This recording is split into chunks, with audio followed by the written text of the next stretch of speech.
Hey hi. Perfect டைம்க்காக wait பண்ணுறீங்களா? Perfect time அப்படி ஒன்று இல்லவே இல்லைங்க. ஆமாங்க, பர்ஃபெக்ட் டைம்னு வெயிட் பண்ணுறது தான் பிக்கஸ்ட் ட்ராப். நீங்கள் ஸ்டார்ட் பண்ணுற டைம் தான் பர்ஃபெக்ட் டைம். ரொம்ப நாளாக லேட்டர்னு போஸ்ட்பான் பண்ணிட்டு இருக்கீங்களா? உங்கள் பிளானை நீங்கள் போஸ்ட்பான் பண்ணலாம், பட் உங்கள் ட்ரீம்ஸை வெயிட் பண்ண வைக்க முடியாது. இன்னும் கொஞ்சம் ரெடி ஆகட்டும், அப்புறம் ஸ்டார்ட் பண்ணலாம். கரெக்ட் டைம் வரட்டும், அப்புறம் ஸ்டார்ட் பண்ணுறேன், இப்படி சொல்லிட்டு இருக்கீங்களா? இப்படி சொல்லிட்டு இருந்தா டைம் தான் போகும், ஃபியர் போகாது. Listen, you don't need perfect plan, you just need one small step. அவ்வளோதாங்க. இன்றைக்கி ஸ்டார்ட் பண்ணால் நாளைக்கு கான்ஃபிடென்ஸ் கண்டிப்பாக வரும். பட் நீங்கள் வெயிட் பண்ணால் டவுட் மட்டும்தான் க்ரோ ஆகும். So stop waiting, start today. Start Mercy, but start.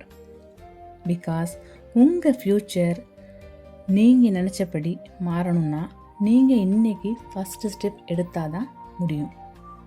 So if you really want it, you will start now. Thanks for வாட்சிங்.